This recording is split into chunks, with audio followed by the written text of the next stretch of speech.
안녕하세요. 누린교회 성도 여러분, 서희석 목사입니다. 오늘도 하나님의 말씀으로 이 하루를 시작하는 여러분들에게 하나님이 여러분의 삶을 보장해 주시는 축복이 넘치기를 축복합니다. 오늘 함께 나눌 하나님 말씀은 사도행전 10장 47절 48절입니다.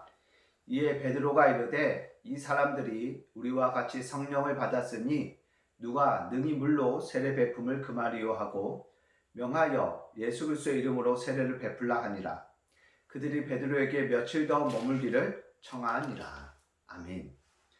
여러분, 계속해서 고넬료 가정에 하나님의 은혜가 임하는 사건들을 우리는 살펴보고 있습니다. 이제 이 이방인인 이 고넬료가 하나님의 부르심에 따라 명령에 따라 베드로를 초청합니다. 그리고 이제 베드로는 그곳에서 하나님의 계획 섭리를 발견하지요. 그래서 그는 그곳에서 그 이방인들에게 복음을 전합니다. 예수 그리스도에 대한 또한 성령에 대한 복음을 전합니다. 그리고 그럴 때에 44절에 기록된 것처럼 이 말씀을 할 때 성령이 그 말씀 듣는 모든 사람들에게 내려와서 그 이방인들이 성령의 충만함을 받고요. 그리고 그 제자들이 처음 성령을 받았을 때 그 모습 그대로 이들이 방언을 말하기 시작합니다. 그래서 그 모습을 본 이 베드로와 그 자리에 있었던 그 유대인 기독교인들이 놀랍니다. 왜냐하면 이방인들에게 성령을 부어주시는 것을 처음 보았기 때문입니다. 이방인들에게는 그 당시 사람들은 이방인들에게는 성령이 임하지 않는 거라고 차별하여 생각하였는데 성령의 역사가 이제 이방인들에게도 임하였습니다. 그러자 오늘 본문 47절에서 베드로가 뭐라고 말하나요? 베드로가 이르되 이 사람들이 우리와 같이 성령을 받았으니 누가 능히 물로 세례 베품을 금하리요 라고 이야기합니다. 여러분, 이들이 예수 그리스도의 복음을 듣고 또한 그것을 믿고 그러자 성령의 충만함이 이들에게 부어지는 모습을 본 베드로가 이들이 우리와 같이 성령을 지금 받았으니 누가 이들에게 물로 세례를 베푸는 것을 금하리요 라고 이야기합니다. 그래서 그 자리에서 이들에게 세례를 베풀라라고 말하지요.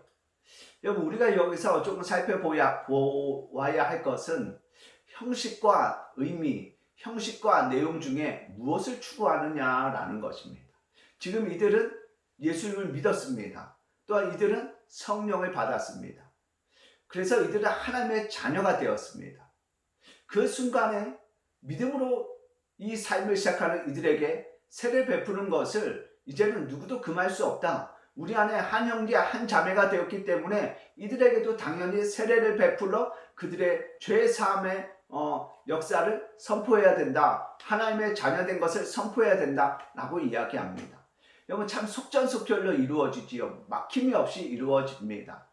여러분, 베드로는 지금 이들에게 무언가를 더 검증하고 무언가를 더 배우고 또 어떤 형식을 따라서 어떤 과정을 따라서 지나간 후에 세례를 받아야 된다고 말하지 않습니다.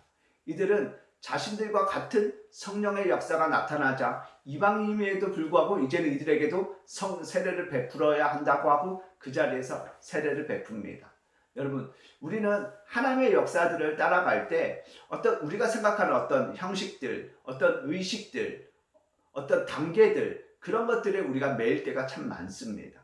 그런데 성령의 역사는 그런 것에 매이지 않습니다. 그래서 우리가 그 성령의 역사를 따라가려면 어떤 형식들보다는 우리는 의미와 내용에 집중해야 합니다. 그리고 어떨 때는 그 형식을 때론 파괴할 줄도 알아야 합니다. 왜냐하면 형식에 생명이 있는 것이 아니라 이 형식이 귀하지 않다는 것이 아니라 이 형식을 내려놓고 우리는 더 의미를 따라가야 한다는 것입니다.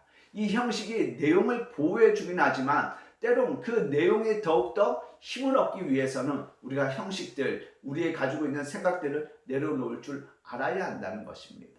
그럴 때 성령의 역사가 그 형식을 뛰어넘어 놀라운 은혜의 역사로 우리들에게 나타나고 이루어지는 줄 믿습니다. 바라기는 저와 여러분이 우리가 어떤 형식, 우리의 어떤 고정관념, 우리가 가지고 있는 어떤 전통, 그것보다는 하나님이 살아 역사하고 계시는 그 어떤 내용과 또한 그것을 통하여 이루시고자 하시는 의미를 더욱 귀하고 또한 그것에 주목하는, 그것에 집중하는 저와 여러분 되기를 소망합니다. 그래서 저와 여러분이 의미를 찾아가고 내용을 중요시 여겨서 하나님의 뜻이 저와 여러분들을 통해서 끊임없이 나타나고 이루어지는 그런 내용과 의미에 초점을 맞춘 삶이 되어지기를 예수님의 이름으로 간절히 축복합니다. 아멘.